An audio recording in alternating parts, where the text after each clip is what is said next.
بسم الله الرحمن الرحيم الحمد لله والصلاة والسلام على نبينا محمد وعلى آله وصحبه أجمعين أما بعد. Today is Sunday and inshallah we'll continue our halaqah on Riyadh Saliheen, the chapter of patience. يقول الإمام النووي رحمه الله تعالى: وعن أبي زيد أسامة بن زيد بن حارثة رضي الله عنهما مولى رسول الله صلى الله عليه وسلم محبه وابن حبه قال: أرسلت بنت النبي صلى الله عليه وسلم: إن ابني قد احتضر فاشهدنا. فأرسل يقرئ السلام ويقول: إن لله ما أخذ وله ما أعطى وكل شيء عنده بأجل مسمى فلتصبر ولتحتسب. فأرسلت إليه تقسم عليه ليأتينها. فقام ومعه سعد بن عبادة ومعاذ بن جبل وأبي بن كعب وزيد بن ثابت ورجال رضي الله عنهم.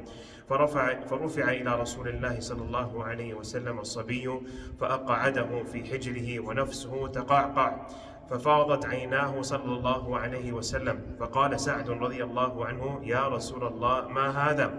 فقال: هذه رحمة جعلها الله تعالى في قلوب عباده، وفي رواية في قلوب من شاء من عباده، وإنما يرحم الله من عباده الرحماء. This is a slightly long hadith in a sad incident that happened to the Prophet sallallahu alaihi wasallam. And this hadith is narrated by Usama ibn Zayd radiallahu anhuma. Him and his father were both Sahaba ridwanullahi alayhim, and they were very close and beloved to the Prophet sallallahu alaihi wasallam. And their story is that Usama ibn Zayd's father, Zayd ibn Haritha radiallahu anhu, was a slave that was gifted to the Prophet sallallahu alaihi wasallam to serve the Prophet sallallahu alaihi wasallam. And he was an Arab, but he wasn't from Mecca. He wasn't originally from Mecca, so he didn't have a tribe or a family in Mecca.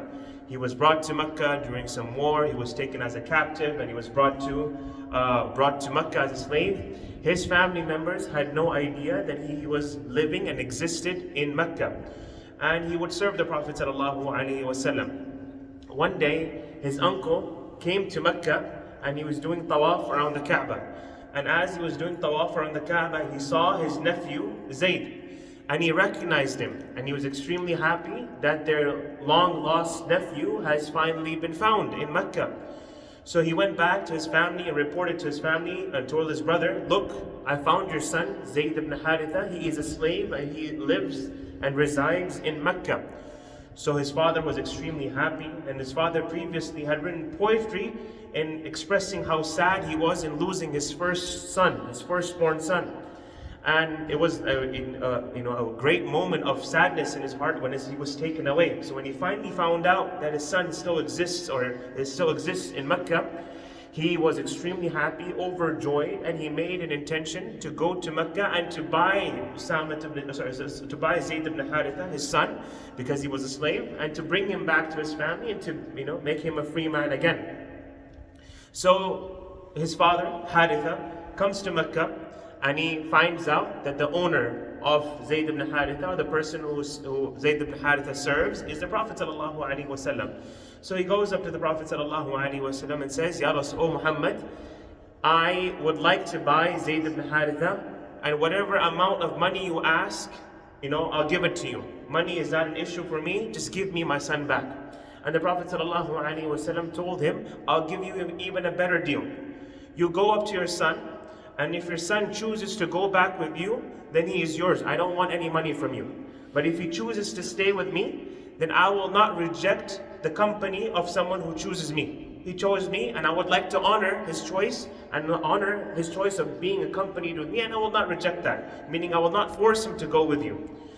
And his father was extremely happy. This is more than a fair deal that this person is giving this person free to me. He's not even asking for any type of compensation when he's entitled to. So they go up to their son.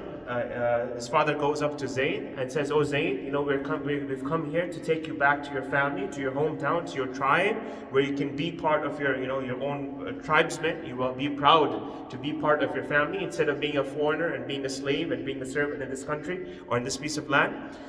And Zayd ibn Haritha said, no, I'm not going back with you. I'm staying here with the Prophet sallallahu alaihi wasallam. And his father was confused. How would you choose to be a servant of someone over being a free person, a proud person, being with your family members, being with your tribe, you're choosing slavery and servitude over that. And he said, "Oh Father, if you would see what I see from this man, being the Prophet ﷺ, the way he treats me, you would have chosen him over yourself as well. You would have made the same choice as well." And when the Prophet ﷺ heard that, he was extremely happy, and he announced that Zayd ibn Haritha, I have adopted him as my son. And then later on, when Allah subhanahu wa ta'ala revealed the verses of the prohibition of adoption, then that was abrogated. He was no longer called the son of the Prophet sallallahu alaihi wasallam, but he was called the Hibbu Rasulillah, the beloved of the Prophet sallallahu alaihi wasallam. This is the story of his father. The story of his son Usama ibn Zayd is that the Prophet sallallahu alaihi wasallam, when he was born, he had lost his parents at the age of 6, as we know. There was a woman who used to serve the family of the Prophet ﷺ by the name of Ayman. And she was a very blessed woman, and she was a very pious woman, and the Prophet ﷺ would call her, Ya Ummah, O mother, O mother. He would address her as her own mother, as his own mother.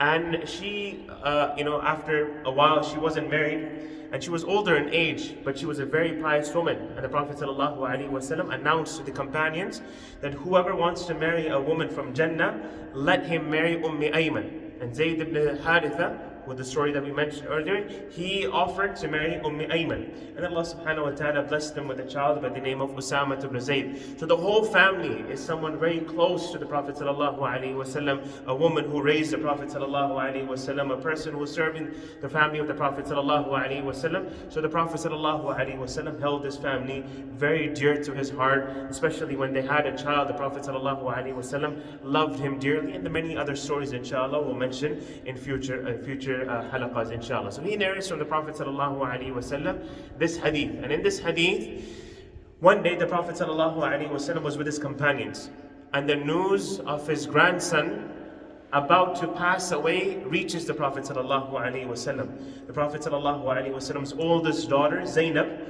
her son was about to pass away, and he was a baby. Her son was a baby. The grandson of the Prophet ﷺ was still an infant, and he was about to, pass away. It seemed that he's not going to make it out, and he might not be able to live to the next day. So she sent that news and the message to the Prophet ﷺ, and the Prophet ﷺ received that message. He said, "Inna lillahi ma akhad, wa lahu ma a'ta, wa kullu shay'in indahu bi ajalin musamma." That whatever Allah subhanahu wa ta'ala has given us, it is from Him. And whatever Allah subhanahu wa ta'ala takes, it was already His. And everything in this dunya has a time period. When your time ends in this dunya, whatever it may be, you may be human beings, it may be animals, it may be the mountains, the heavens and the earth, the wealth that you have, everything has an expiration date. One day everything will either leave you or you will leave it. Nothing is here to stay forever. And everything is from Allah subhanahu wa ta'ala. Your life, your health is from Allah subhanahu wa ta'ala. One day He will take it back. Your family members, they are from Allah subhanahu wa ta'ala. One day either you will leave them or they will leave you. Your status in your community, your job, your business, either you will lose it or you will leave before you can either see it continue. And this is the reality of this dunya, that everything is temporary in this dunya. And only a foolish person lives in this dunya as if it will stay forever. He builds this dunya as if it will stay forever. And once you focus on this dunya for it to last forever, you will forget the akhirah. You cannot build both lives, your this dunya life and the hereafter life, and expect both of them to build both of them in a way that you expect it to stay forever. You either work for your akhirah and you use this dunya as a means, as survival, to make your akhirah permanent and make your akhirah beautiful, or you forget your akhirah and you build this dunya which is already temporary, and you see it every day, that people lose their jobs, people lose their wealth, people lose their lives, people are leaving in front of you, right and left, your family members, your friends. Every other day you hear a janazah, this person passed away, and one day it will be you. It will be you who will be prayed janazah over. So this dunya is temporary, and only a foolish person will prefer this dunya, something temporary, over something permanent. So the Prophet ﷺ said, it is Allah, it came from Allah, and Allah took it back, and everything has its time span, its time limit in this dunya. And the Prophet ﷺ then sent a message back to his daughter Zainab to be patient and to ask Allah subhanahu wa ta'ala to reward her for this tragedy that she is going through, and then she requested the Prophet ﷺ to come and to be with the child in his last few moments. And the Prophet ﷺ came with some of his companions, and he held his grandson in his hands, and he could see that he was taking the last few breaths. His soul is about to leave his body. And the Prophet ﷺ teared up, and tears rolled down his cheeks. And the Sahaba radiallahu anhum, they were slightly confused. And one of them asked the Prophet sallallahu alaihi wasallam, Ya Rasulullah, what is this? Like, aren't we supposed to be completely submissive to the will of Allah subhanahu wa ta'ala, decree of Allah subhanahu wa ta'ala? Why are you sad and how are you crying? They were slightly confused. And the Prophet sallallahu alaihi wasallam said, this is mercy. This is the mercy Allah subhanahu wa ta'ala has placed in our hearts. And those who are merciful with one another, Allah subhanahu wa ta'ala will be merciful with them. So there are two parts of this. The first is being sad and being down and tearing up and crying for the loss of a family member or for any type of tragedy does not contradict you being pleased and submitting your will to Allah subhanahu wa ta'ala. What is contradicting the decree of Allah subhanahu wa ta'ala is when you complain to Allah subhanahu wa ta'ala and say, Ya Allah, why did you do this? Or my son was too young to leave this dunya. Or, this shouldn't have happened to me. I don't deserve this. When you say these kinds of statements, this is something you are disagreeing with the decree of Allah subhanahu wa ta'ala. It's very important for a Muslim to understand you are a slave of Allah subhanahu wa ta'ala. You submit your life to Allah subhanahu wa ta'ala. Anything Allah subhanahu wa ta'ala decrees on you, you say, Sami'na wa ata'na. I have heard and I obey. When Allah subhanahu wa ta'ala orders you to do anything, you say, Sami'na wa ata'na. I heard and I obeyed. When Allah subhanahu wa ta'ala tells you to stay away from anything, same. I heard and I obeyed. Having that mentality will help you be a beautiful, great Muslim in the eyes of Allah subhanahu wa ta'ala. You are not above the decree of Allah subhanahu wa ta'ala. You are a nobody.